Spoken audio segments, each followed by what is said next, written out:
قال له موسى هل أتبعك على أن تعلمني مما علمت رشدا. Satu nabi yang menjadi nabi misterius. Siapa dia? Dialah Nabi Allah Khadir atau Khidir alaihi salatu wassalam.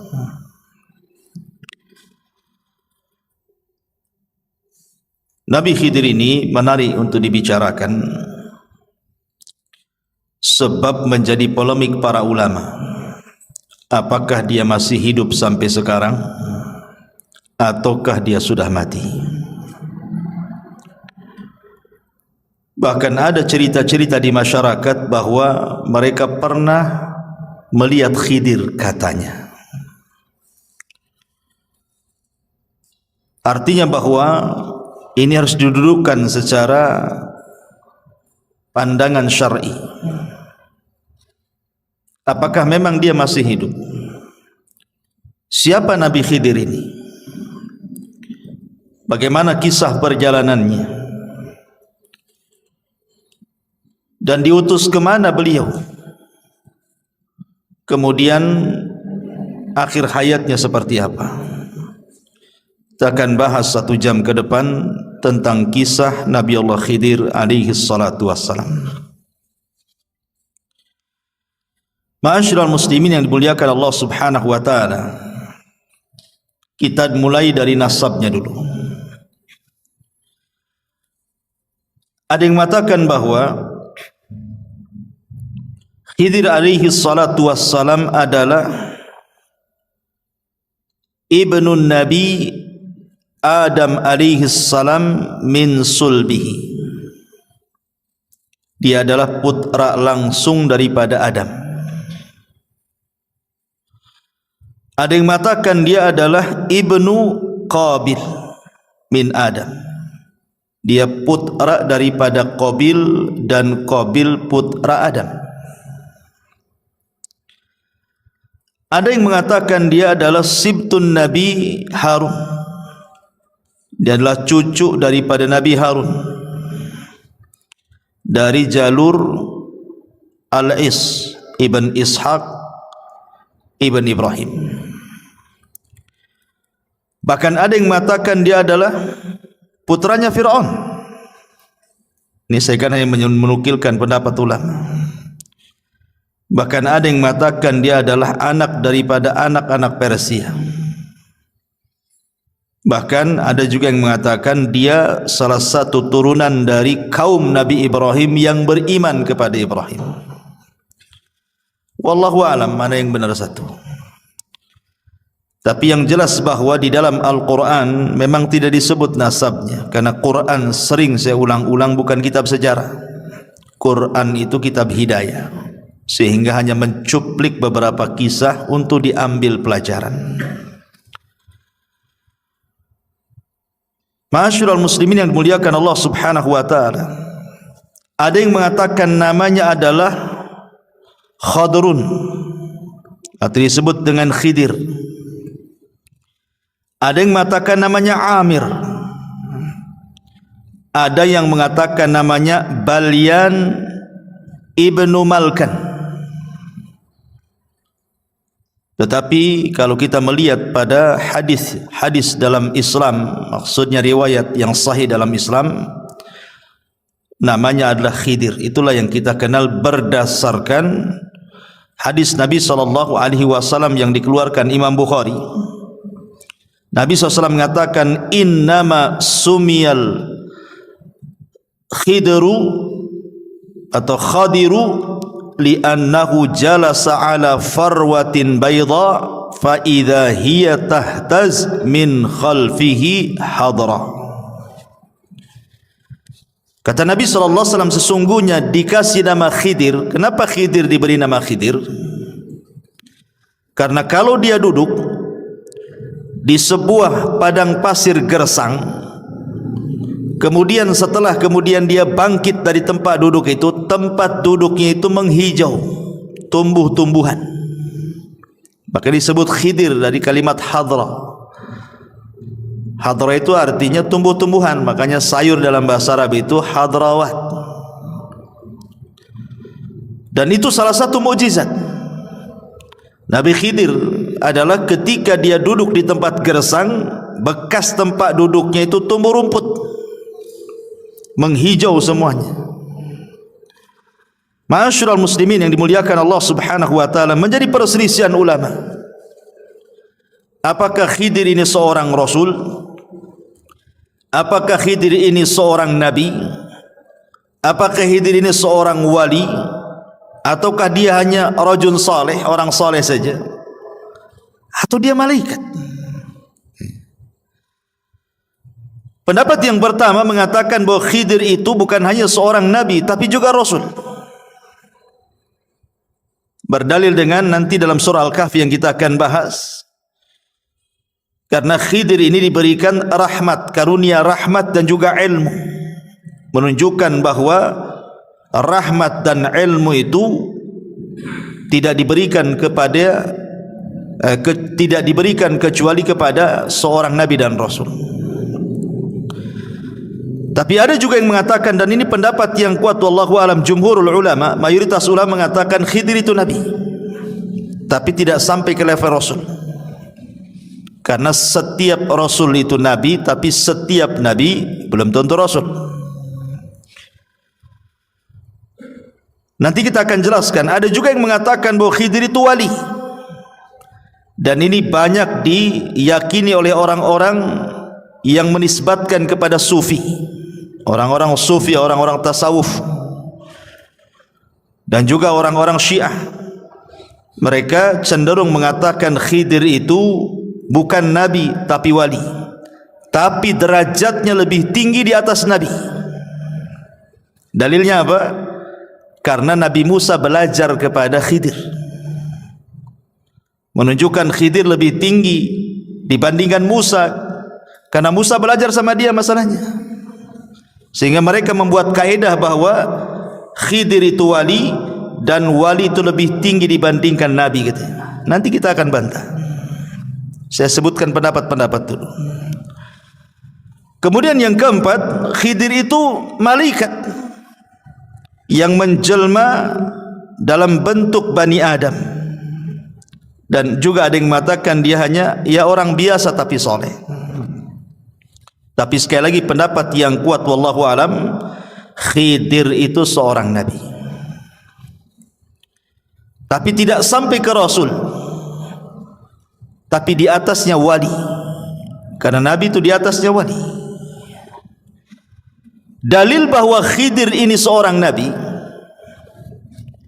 pertama mukjizat, tentu mukjizat yang tadi saya katakan, di antara mukjizatnya kalau Khidir itu duduk di sebuah tempat yang gersang, kemudian dia pergi menghijau tuh tempat duduknya, dan itu mukjizat. Kemudian dalil yang kedua, nanti kalau kita berkisah setelah ini tentang bagaimana pelajaran Khidir yang ditampakkan kepada Nabi Musa, seperti melobangi kapal, membunuh anak kecil, membenarkan bangunan yang hampir roboh. Tidak mungkin Khidir ini melakukan itu pandai-pandai dia, kan begitu. Tentu ada wahyu. Seperti membunuh orang, membunuh tidak boleh. Berarti ketika Khidir membunuh ini karena ada perintah Allah Subhanahu wa taala. Artinya dia seorang nabi mendapatkan wahyu. Bagi orang yang mengatakan wali itu karomah, karena sering saya katakan bahwa keanehan di dunia ini ada berapa? Ada 5 atau 6 ya. Pertama mukjizat. Mukjizat ini diberikan kepada siapa? Para nabi.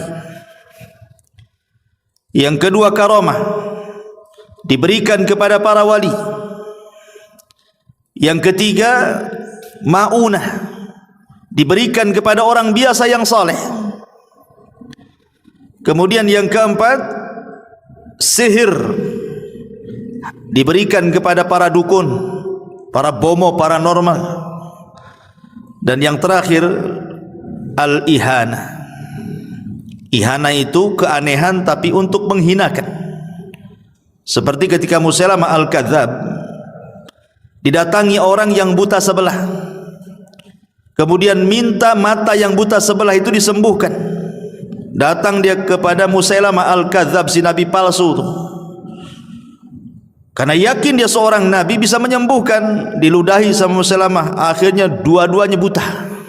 Bukannya sembuh, buta dua-duanya. Itu kan dalam rangka ihanah, ya, merendahkan. Itulah 5 keanehan yang terjadi. Ma'asyiral muslimin yang dimuliakan Allah Subhanahu wa taala. Adapun apakah Khidir masih hidup atau sudah mati, nanti pembahasannya di akhir. Kita akan masuk pada kisah Nabi Khidir yang saya kutip dari surah Al-Kahfi. Ma'asyiral muslimin yang dimuliakan Allah Subhanahu wa taala. Disebutkan dalam Sahih Bukhari, jadi satu hari Nabi Khidir ini dia pernah berceramah menjadi khatib di tengah-tengah Nabi Musa. Jadi satu hari Nabi Musa alaihi salatu wassalam sedang menjadi khatib di tengah-tengah Bani Israel. Tiba-tiba kemudian adalah yang hadir di situ bertanya kepada Nabi Musa, "Ya Musa, ada enggak manusia yang lebih alim dibandingkan engkau?" Tiba-tiba Musa mengatakan, "Tidak ada." Musa bukan sombong, tidak. Walaupun kenyataannya memang tidak ada orang alim di zaman itu melebihi Musa, kan begitu. Tapi Musa ini manusia, ada sisi sifat kemanusiaannya lupa. Harusnya dia mengatakan Allahu a'lam, artinya menasabkan ilmu kepada Allah Subhanahu wa taala, ataupun mengucapkan insyaallah tidak ada. Tapi dia mengatakan tidak ada orang alim melebihi diriku, katanya. Dari kalimat ini akhirnya Allah Subhanahu wa taala menjawab dari langit bahwa ada orang yang lebih alim, yang punya ilmu yang kau tak punya. Kemudian Allah Subhanahu wa taala merintahkan Nabi Musa untuk berangkat mencari orang yang dimaksud Allah. Maksudnya mencari Khidir alaihi salam. Lah dengan berangkatnya Musa mencari Khidir menunjukkan Musa tidak sombong. Sebab kalau sombong ngapain dia datang? Ketika kemudian dia mencari Khidir itu menunjukkan tawadhu'nya, bahwa dia ingin mencari juga ilmu. Tidak hanya mencukupkan ilmu yang dia miliki, dia pun ingin menambah. Dari sini kata para ulama, ada dalil tentang pensyariatan rihlah li talabul ilmi. Rihlah itu maksudnya melakukan safar, perjalanan untuk menuntut ilmu. Dan itu kebiasaan para nabi, kebiasaan para sahabat, bahkan kebiasaan para ulama. Lihat Imam Ahmad keliling dunia itu sampai 2 kali. Sampai dikatakan tafa Ahmad marrataini hatta jama'al musnad. Imam Ahmad itu keliling dunia mencari ilmu sampai berhasil mengumpulkan musnad. Buku hadis tertebal itulah buku musnadnya Imam Ahmad. Entah berapa ribu hadis yang dicatat oleh Imam Ahmad dalam musnadnya itu. Imam Bukhari, Imam Muslim, Abi Dawud, Tirmidzi, seluruh para ulama, mereka rihlah dari satu negara ke negara berikutnya. Bahkan sebelum mereka juga para sahabat. Contoh saja umpamanya Jabir bin Abdullah radhiyallahu anhu, itu tinggal di kota Madinah. Dia mendengar hadis Nabi SAW, tapi tidak dari orang yang langsung mendengar kepada Nabi. Orang yang mendengar langsung kepada Nabi itu ada di Syam orangnya, namanya Abdullah ibn Unais. Dia ingin memastikan apakah betul Abdullah ibn Unais itu mendengar hadis yang ia dengar dari penduduk Madinah. Berangkat dia, perjalanan 1 bulan, pulang pergi 1 bulan, 2 bulan lah pulang pergi jadinya, hanya untuk memastikan 1 hadis saja itu. Artinya bahwa rihlah para ulama itu luar biasa. Mereka harus mengeluarkan biaya, waktu, tenaga.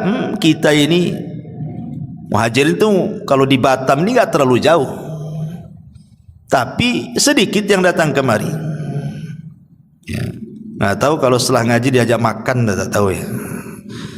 Tapi yang jelas bahwa menunjukkan himmah thalabul ilmi di zaman sekarang ini kurang sekali. Entah kenapa, apa sibuk dengan dunia, sibuk dengan handphone, wallahu alam. Tapi yang jelas bahwa himmah, semangat thalabul ilmi di zaman dulu itu luar biasa, karena ilmu dan para penuntutnya dihargai. Tapi zaman sekarang sudah ilmu tidak dihargai, para penuntutnya tidak dihargai, ustadznya pun tidak dihargai. Makanya itu menjadi malas untuk belajar. Taib. Kemudian setelah itu Musa alaihi salatu wassalam mengajak pembantunya namanya Yusha ibn Nun. Dan begitu para nabi selalu bawa pembantu. Ketika Nabi SAW berdakwah ke Taif, siapa yang dibawa? Zaid ibn Harith, untuk membantu Nabi dalam berdakwah. Sebagaimana Rasul mengambil Zaid ibn Harith, maka Musa mengambil Yusha ibn Nun yang kelak akan menjadi penerusnya. Setelah Musa meninggal, Harun meninggal, Yusha inilah yang akan memimpin Bani Israel untuk mengambil alih Baitul Maqdis. Bahkan Musa juga tidak berhasil, karena dia keburu meninggal di Ardut Tih, di bumi Tih, karena pembangkangan Bani Israel.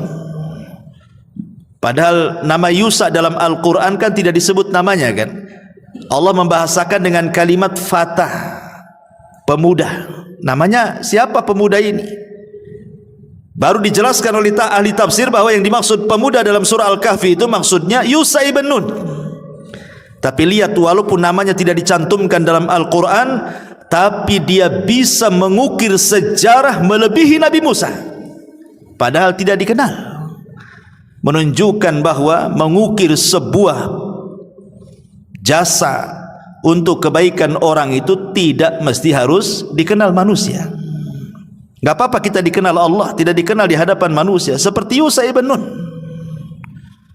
Ma'asyiral muslimin yang dimuliakan Allah Azza wa Jalla, berangkatlah kemudian dua manusia mulia ini, Musa dan juga Yusha ibn Nun, dalam rangka mencari ilmu untuk mencari keberadaan Khidir alaihi salam. Kita mulai kisahnya. Dimulai daripada surah Al-Kahfi ayat 61 dan seterusnya.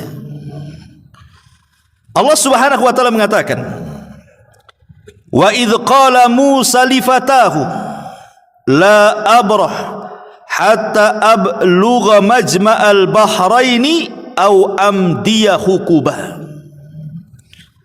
Dan ingatlah ketika Musa berkata kepada Yusha ibn Nun pembantunya, "Aku tidak akan berhenti berjalan untuk mencari ilmu sebelum sampai ke tempat pertemuan dua air lautan, atau aku akan berjalan terus sampai bertahun-tahun, entah berapa lamanya." Karena ada yang mengatakan ahli tafsir itu Musa itu mencari Khidir sampai 80 tahun.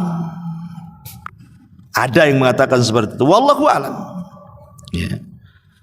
Sekarang pertanyaannya, mencari alamat yang tidak jelas itu kan perkara yang sulit, ikhwan. Pokoknya kalau engkau ingin mendapatkan Khidir, cari pertemuan air lautan. Tandanya kalau ikan yang kau bawa itu tiba-tiba hidup di tengah jalan, kemudian ikan itu loncat dari tempat yang kau bawa itu, di tempat loncat ikan itulah kau akan dapatkan Khidir itu. Cemana cari alamat kayak gini nih? Kan sulit cari alamat kayak gini. Ulama kemudian berusaha mencari tahu pertemuan dua air lautan itu ada di mana. Ya. Ada yang mengatakan bahwa pertemuan dua air lautan itu berada di sebuah tempat di dekat Jabal Tariq namanya. Jabal Tariq ini satu gunung merujuk pada seorang jenderal muslim dulu namanya Tariq bin Ziyad yang pernah menaklukkan Spanyol pada tahun 711 Masehi. Dialah yang menghubungkan antara dua lautan tuh. Maksudnya Laut Mediterania dan Samudra Atlantik serta memisahkan Maroko dan Spanyol. Itu sejarahnya kan begitu. Disinilah letak dua air lautan itu. Tapi ada juga yang mengatakan, ahli tafsir mengatakan bahwa yang dimaksud pertemuan dua air lautan itu, ada yang mengatakan maksudnya dia adalah laut Persia dan laut Romawi. Ada juga yang mengatakan ya sekitar Mesir lah. Tapi memang kebanyakan para ulama mengatakan bahwa yang dimaksud pertemuan dua lautan itu artinya satu tempat namanya Tonjah. Di sebuah tempat namanya Tonjah, satu kota di Maroko yang berbatasan langsung dengan Spanyol. Wallahu alam, ini yang banyak dikuatkan oleh ahli tafsir. Ma'asyiral muslimin yang dimuliakan Allah Azza wa Jalla, dan itu juga disebutkan oleh Al-Imam Al-Baghawi rahimahullahu taala. Intinya bahwa ketika Nabi Musa alaihi salatu wasallam berjalan dengan Yusa itu, pokoknya Nabi Musa mengatakan kepada Nabi Yusa, pokoknya kita berjalan terus sampai menemukan dua pertemuan air lautan. Kalau kita tidak ketemu nih, terus sampai dapat, katanya. Lihat bagaimana himmah thalabul ilminya Nabi Musa itu mencontohkan kepada kita, tidak akan berhenti walaupun sampai kapan, katanya. Kenapa? Karena ini perintah Allah masalahnya. Musa tidak akan pulang sampai betul-betul misinya berjumpa dengan Khidir ketemu. Bagaimana Musa mengajarkan kepada kita ketaatan kepada perintah Allah Azza wa Jalla. Karena waktu kemarin kita mengkisahkan tentang kisah Nabi Yunus alaihi salatu wasalam, Yunus ini kenapa ditelanikan? Karena dia meninggalkan kaumnya sebelum Allah perintahkan. Makanya akhirnya kemudian Allah menghukum Yunus dan memasukkan ke perut ikan. Lah Nabi Musa alaihi salatu wasalam, dia tidak mau membangkang perintah Allah. Makanya dia terus berjalan sampai Allah mengatakan falamma balagha majma'a bainihima nasiyahu taghuma fattakhadha sabilahu fil bahri saraba.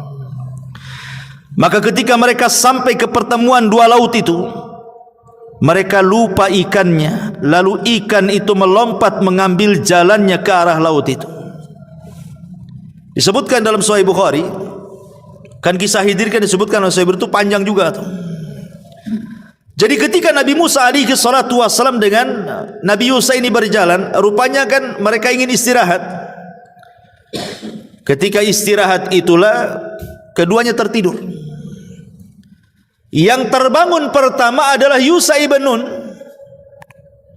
Kemudian Yusa ibn Nun melihat keanehan. Kenapa? Karena ikan yang sudah dibakar itu, mungkin ikan asin lah, semacam ikan asin itu, ikan mati, ikan siap santap sebenarnya. Karena Musa itu kan memang anak Mesir ya, biasa makan ikan di sana.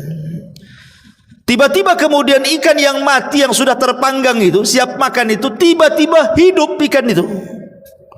Dan ini mukjizat. Menghidupkan ikan mati ini kan mukjizat namanya.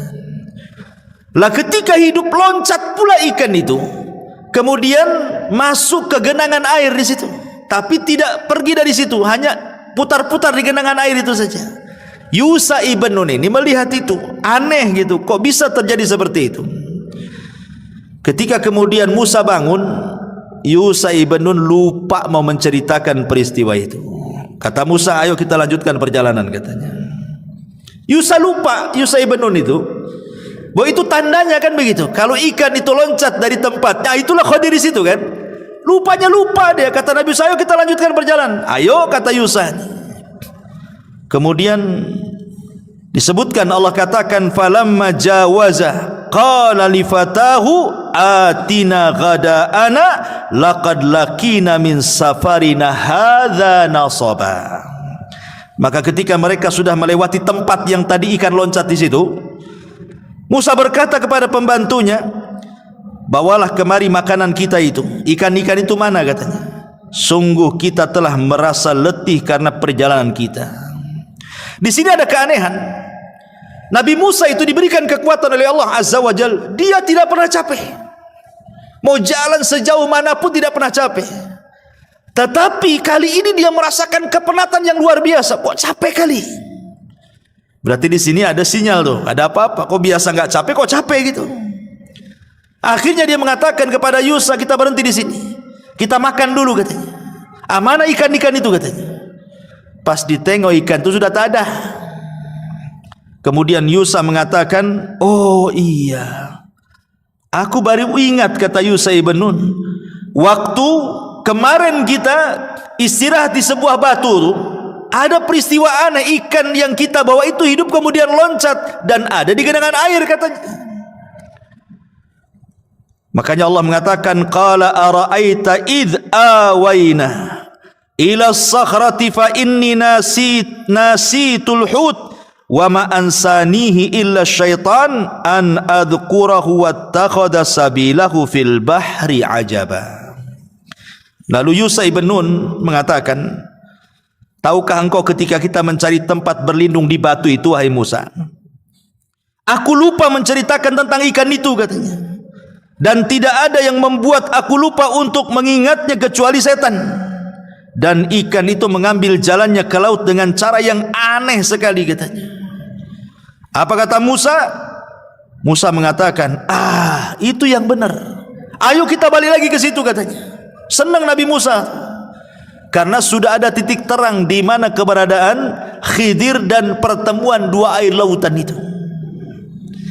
Ma'asyiral muslimin yang dimuliakan Allah Subhanahu wa taala, di sini ada pelajaran besar bahwa seorang murid dan guru itu tetap harus punya kesabaran. Lihat sabarnya Nabi Musa, tidak menyalahkan Khidir kan? Tidak menyalahkan Yusa ibn Nun. Karena lupa kan gitu. Ketika dia melihat ikannya loncat, harusnya disitulah Yusa memberitahu Musa kan, di sini tempatnya. Tapi karena dilupakan setan, akhirnya mereka pun jauh kali sudah meninggalkan batu itu, baru ingatkan itu. Tapi Musa tak marah. Ini menunjukkan bahwa seorang murabbi, seorang muallim, seorang guru, seorang pendidik harus punya kesabaran kepada anak didiknya. Seperti Musa alaihi salatu wassalam di sini. Ma'asyiral muslimin yang dimuliakan Allah Subhanahu wa taala. Ketika sampai di batu itu, tiba-tiba kemudian Musa dan Yusa ini melihat ada orang yang berbaju tebal, longgar, lebar, ya. Sebagaimana disebutkan dalam hadis Bukhari, falamma intahaya ila sakhrati idza rajulun musajjin bi thawbin. Kata Nabi SAW, ketika keduanya Yusa dan juga Musa ini sampai di batu itu, tiba-tiba ada seorang laki-laki yang menggunakan pakaian sangat longgar sekali. Fasallama Musa, maka Musa pun mengucapkan salam, assalamualaikum. Faqala Khidir, rupanya Khidir itu di depan dia. Khidir mengatakan, wa anna bi ardikas salam. Bagaimana cara mengucapkan salam di negerimu? Seolah-olah Khidir aneh gitu, kok ada mengucapkan salam di negeri dia, nggak ada orang mengucapkan salam tuh. Kemudian Khidir tanya, siapa kamu? Maka Musa mengatakan, ana Musa, saya ini Musa. Kata Khidir, Musa siapa? Kata Nabi Musa, Musa Bani Israel. Baru ngeh dia. Oh, kamu Musa Bani Israel. Dari sini menunjukkan apa? Khidir itu tidak tahu yang gaib. Sebagaimana prasangka sebagian orang terhadap Khidir itu, bahwa Khidir itu manusia yang punya ilmu laduni, mampu menerawang, mampu melihat hal-hal gaib. Menebak Nabi Musa aja tak bisa. Siapa kamu? Kalau dia memang tahu yang gaib kan sudah tahu, oh kamu Musa aja Bani Israel. Kenapa mesti tanya dulu? Ya. Dari sini menunjukkan bahwa Khidir itu juga sama dengan yang lainnya, tidak tahu yang gaib kecuali yang Allah beritahukan saja. Karena kegaiban itu hanya milik Allah Subhanahu wa taala. Lah dari sini setelah kemudian Musa betul-betul berjumpa dengan Khidir, maka Musa mengatakan, Allah katakan, qala lahu Musa, hal attabi'uka ala an tu'allimani mimma ullimta rusyda. Musa berkata, bolehkah aku mengikutimu agar engkau mengajarkan kepadaku ilmu yang benar yang telah diajarkan kepadamu untuk menjadi petunjuk bagiku, katanya. Di sini ada pelajaran adab. Seorang pelajar, seorang thalabatul ilmi, kalau hendak meminta ilmu kepada seorang guru ya harus beradab. Lihat Nabi Musa aja beradab. Padahal secara kedudukan Musa itu jauh di atas Khidir.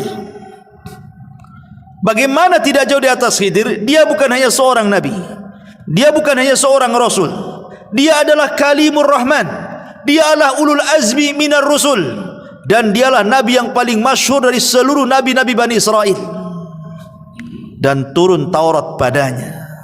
Khidir tidak ada kitab turun kepada dia. Tapi karena Musa berhajat ingin mengambil ilmu Khidir, maka dia beradab, meminta dengan sangat lembutnya dan mengatakan, bolehkah aku mengikutimu agar engkau mengajarkan kepadaku ilmu yang benar yang telah Allah ajarkan kepadamu supaya menjadi petunjuk bagiku, katanya. Subhanallah, bagaimana Musa beradab. Dari sini kata para ulama, la yambulu ar-rajulu, la yambulu ar-rajulu, orang itu belum dikatakan cerdas kecuali dia bisa mengambil ilmu ala man fauqahu wa ala man dunahu wa ala man siwahu, kecuali dia bisa mengambil ilmu dari orang yang di atas dia, dari orang yang di bawah dia, atau dari orang yang setara dengan dia. Itu baru cerdas orang itu. Ma'asyiral muslimin yang dimuliakan Allah Azza wa Jalla. Dan di sini juga ada pendalilan yang salah yang saya katakan tadi.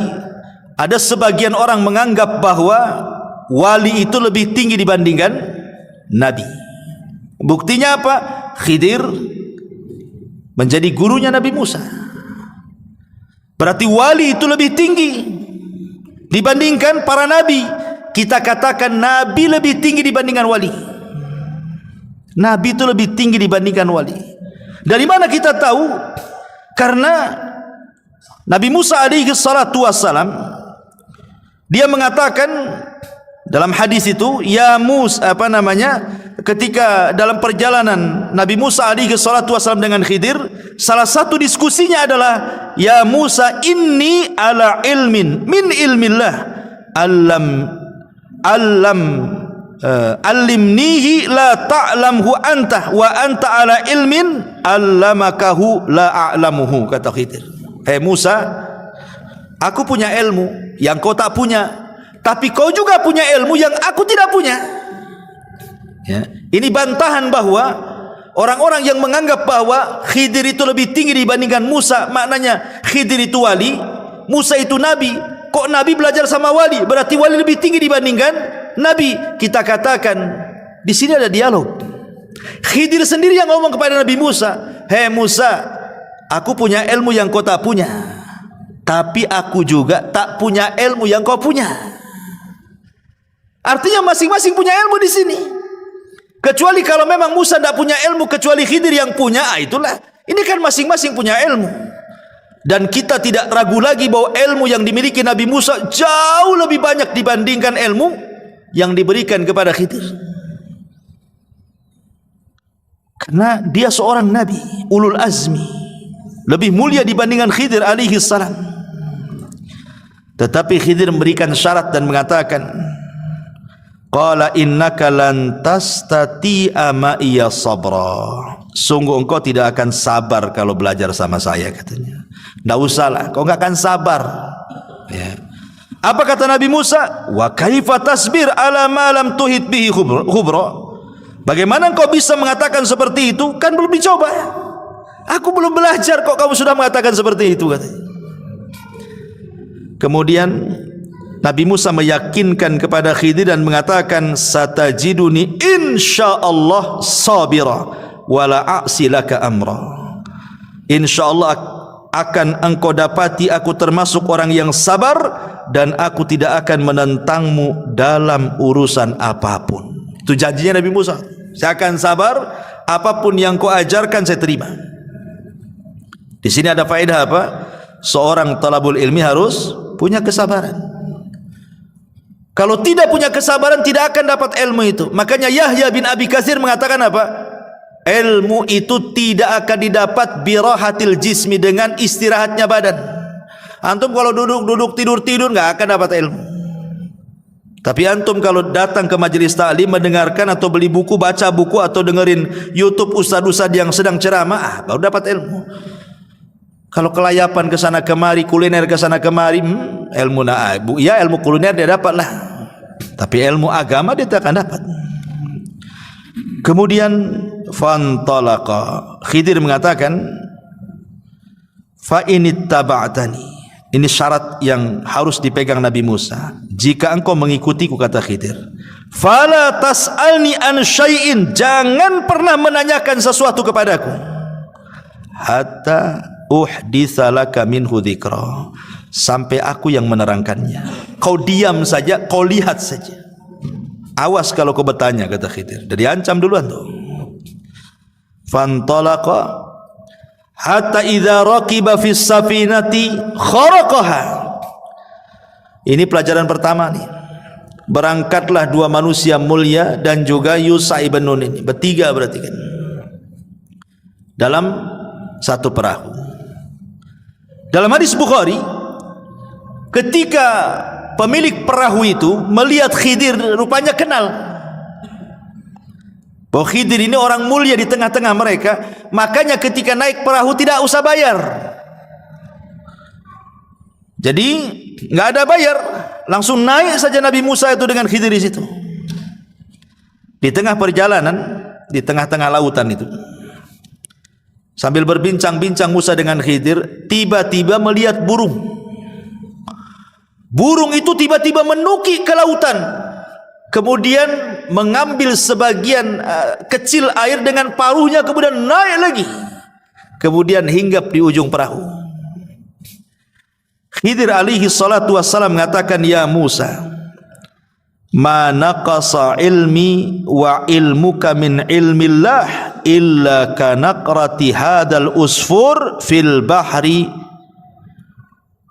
Lihat Musa, tuh burung tuh yang nuki, kemudian ngambil air dengan paruhnya, kemudian terbang lagi. Ilmu saya dengan ilmu kamu kalau digabungkan itu hanya seteguk air yang diminum oleh burung itu.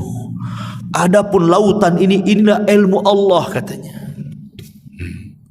Lihat bagaimana di sini ada pelajaran bahwa ilmu yang diberikan Allah kepada kita ini hanya satu teguk yang diteguk oleh burung saja. Itulah dengan satu teguk itulah ada yang jadi profesor, ada yang jadi dokter, ada yang jadi insinyur, ada yang jadi penemu, jadi orang cerdik, cerdas, pandai, dan begitu seterusnya. Hanya setitiklah ilmu Allah yang Allah berikan kepada kita itu. Lebihnya lautan itu ilmu Allah. Di sini ada pelajaran, jangan sombong. Satu jengkal di bawah kaki aja kita nggak tahu apa isinya. Tiba-tiba kemudian sombong pula di hadapan Allah Azza wa Jalla. Takabur dengan pengetahuannya, dengan kekayaan, dengan jabatannya. Siapa anda? Ilmu yang anda miliki itu bagian dari ilmu yang setetes yang diteguk burung itu, ya.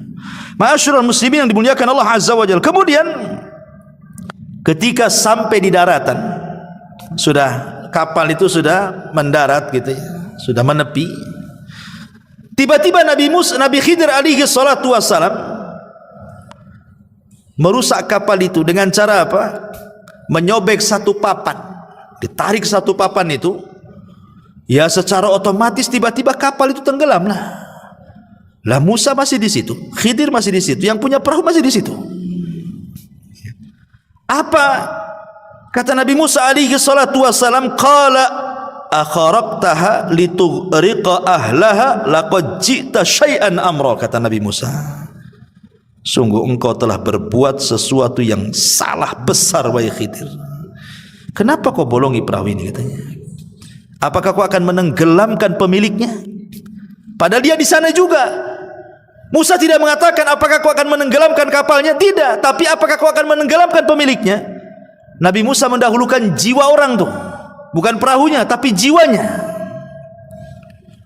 Yang kedua, Nabi Musa berpikir, ini orang nggak tahu baik budi ini. Udah dikasih tumpangan gratis, nggak bayar lagi, tiba-tiba kemudian sudah sampai dibolongi, dirusak pula kapal itu. Mana syukurnya? Seolah ngomong begitu itu Nabi Musa kepada Khidir itu. Makanya dia agak agak emosi kan, karena Nabi Musa ini pantang melihat sebuah kemungkaran itu. Musa lupa perjanjian di awal kan. Apa perjanjiannya? Jangan tanya. Jangan tanya. Ya. Kalau kau tanya, jangan belajar. Itu kan perjanjiannya. Tapi spontanitas karena melihat kemungkaran lupa diri dia. Akhirnya dia mengatakan, ini apa-apaan ini katanya. Makanya kemudian Khidir mengatakan, alam akul innaka lan tastati'a ma'iya sabra. Kata Khidir, bukankah sudah kukatakan engkau tidak akan sabar kalau belajar kepada aku katanya. Buktinya nih baru satu pelajaran udah sibuk kau katanya. Akhirnya Musa berjanji dan mengatakan, qala la tu'akhidni bima nasid wa la turhikuni min amri usra. Kata Nabi Musa, janganlah engkau menghukum aku karena kelupaanku, dan jangan pula engkau membebani aku dengan sesuatu yang sulit dalam urusanku. Janganlah ngajar yang aneh-aneh katanya. Tapi memang lupa saya tadi. Kalau saya ingat mungkin saya nggak akan ngomong katanya. Kemudian Khidir masih maafkan. Fantalaqa hatta idza laqiya ghulaman faqatalahu. Ketika kemudian mereka sudah ke daratan, berjalan sebentar, nampaklah anak-anak sedang main. Rupanya ada anak yang paling ganteng, yang paling baik. Pokoknya yang paling ganteng dari semua anak-anak kecil itu. Khidir datang ke tempat itu, diambil pula anak itu. Kemudian diambilkan batu. Kemudian batu itu dalam riwayat Bukhari dibenturkan ke kepalanya. Tidak cukup sampai itu, dipisahkan kepala sama badannya. Oh, ini ngeri kali pelajarannya nih. Ini belajar apa ini? Nah, nyomot anak-anak, kemudian ngambil batu dibentur kepalanya, nggak sampai situ, dilepaskan pula kepala dari badannya. Itu riwayat Bukhari itu. Sampai seperti itu pelajarannya. Ini Musa ini nggak lupa, ingat bahwa dia tidak boleh ngomong, tapi masalahnya ini sudah masalahnya lain ini. Bukan kalau tadi lah bolongi kapal, dia lupa. Dia ingat tidak boleh banyak ngomong, tapi masalahnya kemungkaran ini bukan kemungkaran kecil, bunuh orang. Musa marahlah. Dia mengatakan apa? Dia mengatakan kepada Khidir alaihi salam, seolah-olah mengatakan, ya Khidir, aqatalta nafsan zakiyatan bi ghairi nafsin laqad ji'ta syai'an nukra katanya. Agak keras Nabi Musa nih. Kalau tadi keras memang lupa dia kan dengan aturan belajar. Ini dia ingat dia. Tapi dia enggak sabar. Ini mana ada pelajaran bunuh-bunuh orang nih. Musa mengatakan, mengapa engkau bunuh jiwa yang bersih bukan karena dia membunuh orang lain? Sungguh engkau telah melakukan sebuah perbuatan yang sangat-sangat mungkar, menghabisi nyawa orang. Apalagi yang kau habisi itu anak gak punya dosa, belum balik. Salah apa dia? Macam mana kau bisa bunuh anak ini? Lo belum balik, belum punya dosa, kenapa kau bunuh? Ketika Musa ngangkat suara, Khidir lebih ngangkat lagi suaranya. Diangkat lagi, sama-sama ngangkat nih. Apa kata Khidir? Qala alam aqul laka. Kalau tadi innaka, ini laka. Pakai laka lagi. Dalam bahasa Arab artinya laka ini lebih keras daripada kalimat innaka. Alam aqul laka innaka lan tastati'a ma'iya sabra. Sudah kukatakan, kau enggak akan sabar kan? Kata soal seperti itu ya. Sudah kukatakan dari awal, kau enggak akan sabar. Musa enggak lupa ini, betul-betul ingat gitu. Tapi karena masalah pembunuhan dia enggak bisa tutup mulut kan itu, dia harus bicara. Tapi akhirnya Musa pun agak sedikit merendah dan mengatakan, qala in sa'altuka an syai'in ba'daha fala tusahibni laqad balagta min ladunni udhra. Kata Nabi Musa, ya sudah gini saja, jika aku bertanya lagi kepadamu tentang sesuatu setelah ini, maka janganlah engkau memperoleh aku menyertaimu lagi. Dah, enggak usah lagi sama aku. Sesungguhnya engkau sudah cukup bersabar menerima alasanku katanya. Ini terakhir kata Musa. Kalau sampai aku bertanya lagi, udahlah sampai di situ aja. Enggak apa-apa, saya enggak ikut lagi katanya. Akhirnya Khidir memberikan uzur lagi untuk ikut lagi bersama dia. Fantalaqa hatta idza ataya ahla qaryatin istat'ama ahlaha fa'abau an yudhayyifuhuma fawajada fiha jidaran yuridu an yanqad fa'aqamahu. Maka keduanya berjalan hingga ketika keduanya sampai kepada penduduk sebuah negeri. Mereka berdua meminta dijamu oleh penduduknya, tetapi mereka penduduk itu tidak mau menjamu mereka. Kemudian keduanya mendapatkan dinding rumah yang hampir roboh di negeri itu. Lalu dia berkata kepada Nabi Musa, kita tegakkan sebelum roboh, katanya. Yang ini beda pula. Yang ini agak baik nih. Sebelum-sebelumnya tak baik kan? Bolongi kapal tak baik kan itu.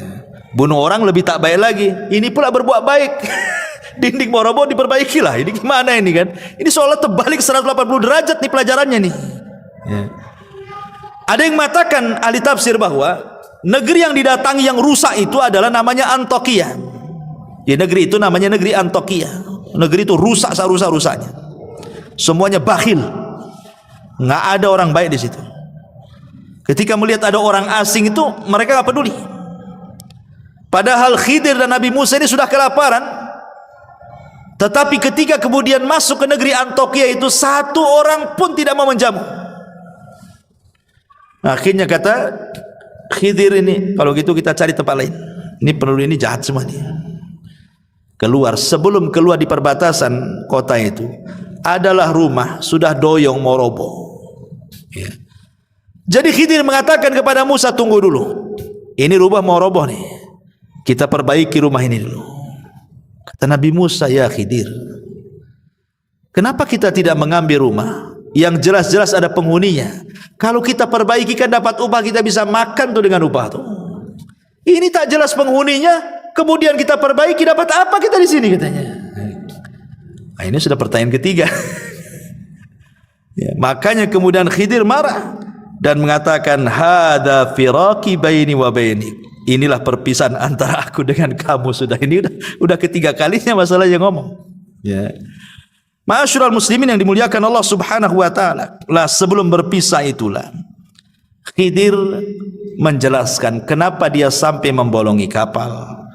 Kenapa dia sampai membunuh jiwa anak kecil yang tak bersalah. Kenapa sampai memperbaiki dinding yang mau roboh.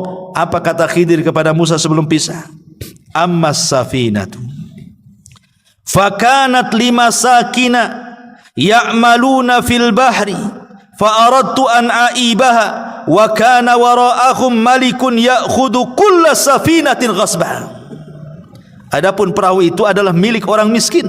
Miskin itu artinya punya pekerjaan tapi tidak cukup. Kalau fakir memang sama sekali tak punya pekerjaan. Jadi miskin dengan fakir itu, fakir di bawahnya, miskin di atasnya. Karena ini punya perahu kan, orang ini kan punya perahu, berarti punya pekerjaan, tapi tidak mencukupi. Nah, itu disebut miskin. Tapi kalau fakir di bawahnya sama sekali nggak punya pekerjaan. Ya, umpamanya ada janda tua, umurnya sudah 60-70 tahun, udah lumpuh, mau kerja apa, keluarganya nggak tanggung jawab, itu disebut fakir namanya. Nah, makanya orang-orang yang membantu orang-orang seperti ini, al-armalah ini, orang-orang janda-janda tua yang enggak sanggup lagi bekerja, enggak ada yang bertanggung jawab, maka pahalanya sama dengan Anda sholat malam setiap malam dan Anda puasa sunnah setiap hari. Ya, ini karena orang fakir yang dibantu oleh kita. Kalau miskin di atas itu masih punya pekerjaan seperti orang ini punya perahu, ya, tapi tidak mencukupi.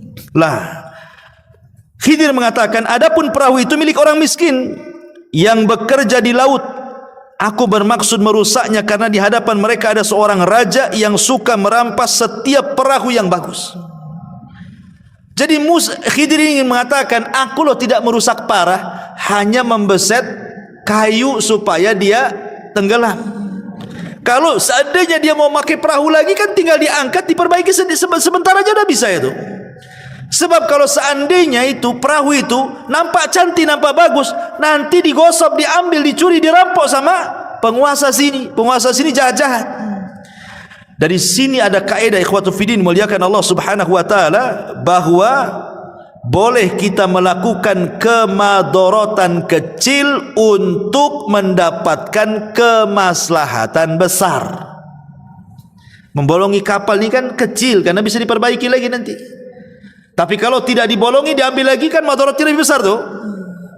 Berarti maslahatnya jauh lebih besar supaya perahunya tidak diambil orang dan dia bisa bekerja lagi.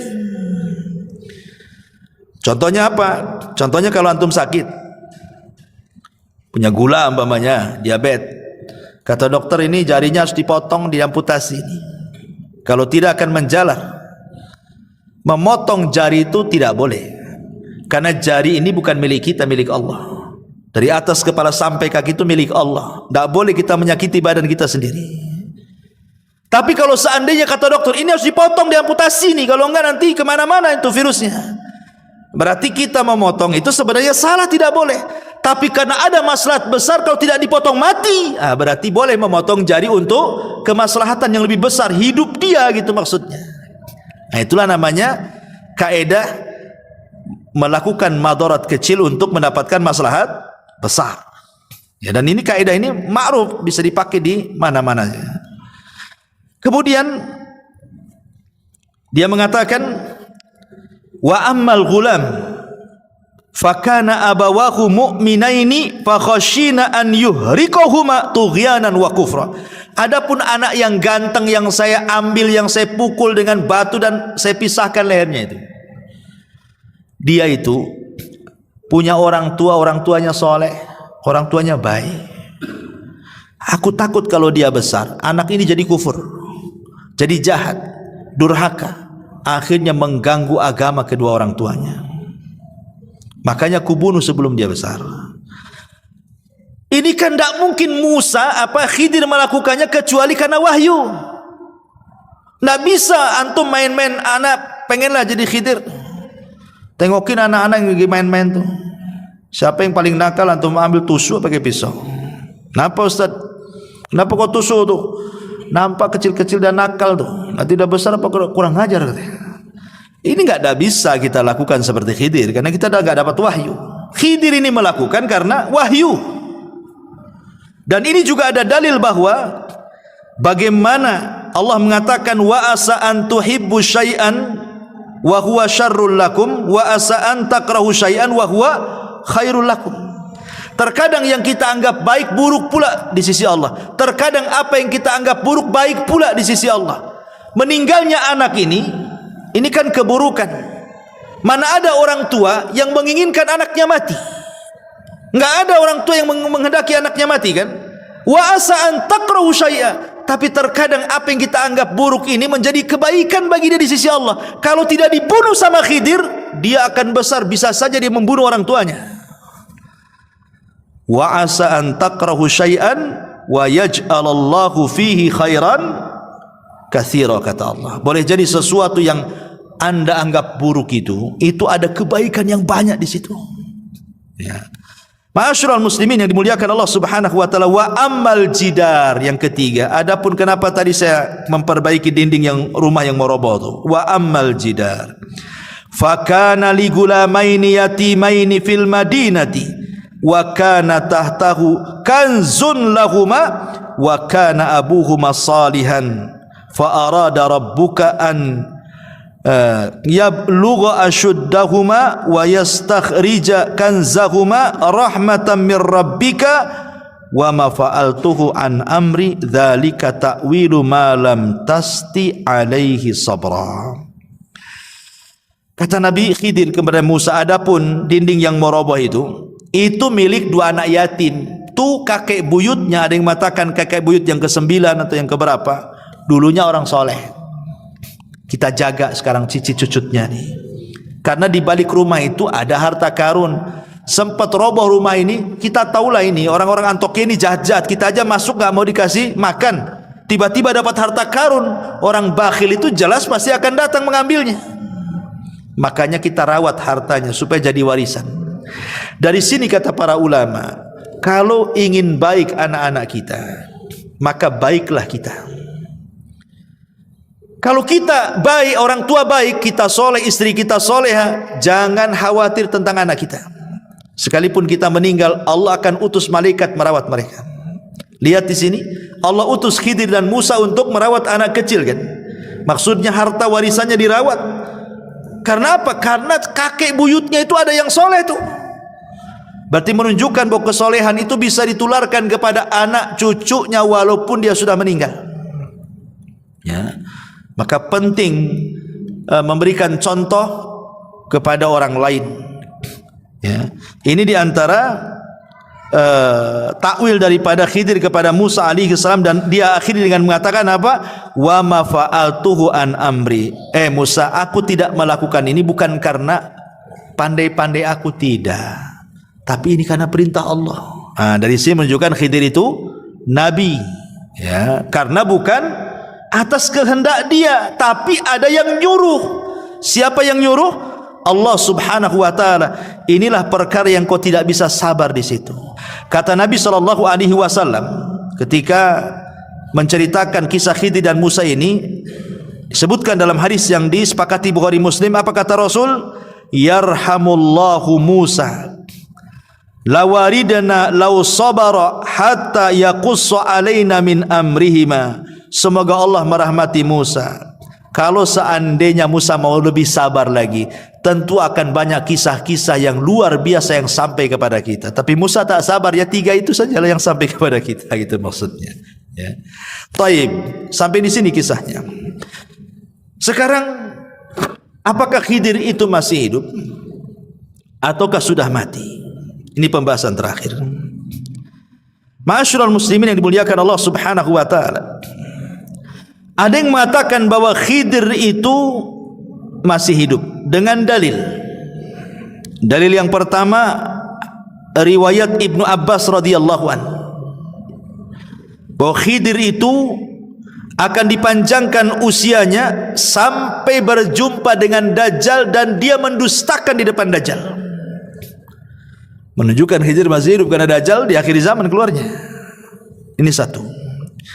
Kemudian yang kedua, dalilnya adalah ketika Nabi SAW meninggal, para sahabat sedang berkumpul. Tiba-tiba kemudian datang orang tidak dikenal. Orang itu baik, cara ngomongnya santun, bla bla bla bla macam-macam. Maka para sahabat heran, siapa orang baik, bijak, ngomongnya enak tuh? Bertanyalah sahabat ini kepada Abu Bakar dan Ali radhiyallahu an. Maka Abu Bakar dan Ali mengatakan, bi anna hadza al-Khadir. Itu adalah Khadir katanya. Jadi sepeninggal Rasul Khadir masih ada tuh. Karena Abu Bakar dan Ali mengatakan seperti itu. Kemudian dalil yang ketiga adalah ijtima'ul Khadir wal Ilyas fi kulli musimin minal hajj. Dalam sebuah riwayat bahwa setiap musim haji Nabi Khidir dan Ilyas itu biasanya ketemu di Mekah sama-sama haji, kemudian saling mencukur rambut. Setiap musim haji. Kemudian yang keempat dijelaskan ijtima'ul Khadiri wa Jibril wa Mikail wa Israfil fi Arafat. Ketika haji maka Jibril akan datang, Mikail akan datang, Israfil akan datang, dan mereka akan bersama Khidir di Arafah. Menunjukkan bahwa Khidir belum mati. Tetapi ulama membantah. Satu, Imam Ibnu Hajar ketika mengomentari hadis Ibnu Abbas yang pertama, beliau mengatakan hadis itu mungkar. Bukan hanya dhaif, mungkar lagi, tak bisa diambil. Adapun dalil yang kedua, Imam Bukhari yang mengatakan hadis itu juga mungkar. Adapun yang ketiga, Imam Ibnu Hajar mengatakan ada 2 orang yang matruk, ditinggalkan riwayatnya. Adapun hadis yang keempat juga disebutkan oleh Imam Ibnu Hajar tentang berkumpulnya Khidir, Jibril, Mikail dan Israfil di Arafah itu. Hadis itu maudhu, palsu. Dan banyak riwayat-riwayat, hampir seluruh yang mengatakan Khidir itu masih hidup, tidak ada yang sahih riwayatnya. Dan pendapat yang kedua, Khidir itu sudah meninggal. Dan ini perkataan Imam Bukhari, pendapat Ibnu Al-Jauzi, pendapat Abul Husain, pendapat ulama-ulama salaf yang lainnya. Dalilnya satu, firman Allah surah Al-Anbiya Ayat 34 Allah mengatakan, wa ma ja'alna li basyari min qablikal khulda afa immitta fahumul khalidun. Kami tidak menjadikan hidup abadi bagi seorang manusia pun sebelum kamu. Maka jika kamu mati, apakah mereka kekal? Ya enggak lah. Tidak ada yang kekal, kata Al-Quran. Maka Khidir masuk pada ayat ini. Dalil yang kedua adalah surah Al-Imran ayat 81. Ketika Allah menjelaskan tentang perjanjian para nabi, kalau Allah mengutus Muhammad, mereka akan menolongnya. Mereka akan berusaha masuk ke agamanya dan begitu seterusnya. Baca dalam surah Al-Imran. Kata Ibnu Katsir ketika memberikan catatan kepada Al-Imran ayat 81 itu, dia mengatakan faqala Ibnu Katsirin annahu idza kana al-Khadiru hayyan fa huwa yadkhulu fi mitsaqil anbiya fayansuruna nabiyya sallallahu alaihi wasallam min a'daihi. Kalau memang Khidir itu hidup, tentu dia akan masuk pada perjanjian para nabi. Kalau diutus, nabi akan ditolong. Tapi mana buktinya? Saat nabi kalah di perang Uhud, mana Khidirnya? Nggak datang. Saat perang Badar yang Rasul ketakutan luar biasa, jumlah 314 orang melawan 1000 orang, mana Khidirnya? Nggak muncul. Berarti Khidir sudah meninggal. Ya. Padahal kalau memang dia masih hidup, dia harus masuk pada surah Al-Imran 81. Masuk dalam perjanjian setiap para nabi, kalau diutus nabi akan ditolong. Tapi tak muncul-muncul juga. Dan itu senada dengan ucapan Ibnu Taimiyah rahimahullahu ta'ala. Apa kata Ibnu Taimiyah saat ditanya apakah Khidir masih hidup?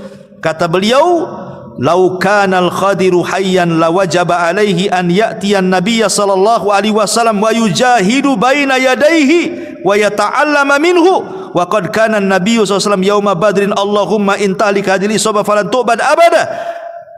Ila akhirih. Kata Imam Ibnu Taimiyah saat ditanya apakah Khidir masih hidup? Kata Ibnu Taimiyah, kalau Khidir hidup, maka Khidir wajib datang menghadap Nabi, berjihad dengan Nabi, belajar kepada Nabi. Sekarang ketika perang Badar, mana Khidir? Kata Ibnu Taimiyah, tak ada. Kemudian juga hadis Nabi SAW yang dikeluarkan Imam Muslim dalam sahihnya, ma min nafsin manfusatin al-yawma ta'ti alaiha mi'atu sanatin wa hiya hayyatun yawma idzin. Tidak ada satu jiwa pun yang hidup pada hari ini telah lewat 100 tahun, pasti dia akan binasa. Khidir udah lebih 100 tahun lah, udah meninggal lah. Bahkan dalam hadis yang lain, la yabqu ala ra'si mi'ati sanatin mimman huwa ala wajhil ardi ahadun. Tidak akan tersisa seorang pun di muka bumi ini pada 100 tahun yang akan datang. Artinya sudah meninggal lah. Ya, maka pendapat yang kuat wallahu alam, Khidir sudah meninggal. Bahkan Ibrahim Al-Harbi pernah bertanya kepada Imam Ahmad. Imam Ahmad ditanya soal apakah Khidir hidup ataukah mati. Imam Ahmad ditanya siapa? Oleh Ibrahim Al-Harbi. Apa kata Imam Ahmad? Man ahalla ala ghaibin lan yansab minhu wa ma alqa hada illa syaitan. Siapa yang menekuni masalah-masalah gaib klinik, dia tidak akan bisa bersikap proporsional dalam masalah ini. Tidak ada yang membisikkan berita itu kecuali setan, katanya. Nah, itu tegas Imam Ahmad tuh. Kalau ada yang mengatakan Khidir hidup, kata Imam Ahmad, tidak ada yang membisikkan Khidir hidup kecuali setan. Itu Imam Ahmad yang ngomong begitu. Ya. Dari sini kita tahu bahwa Khidir sudah meninggal dunia.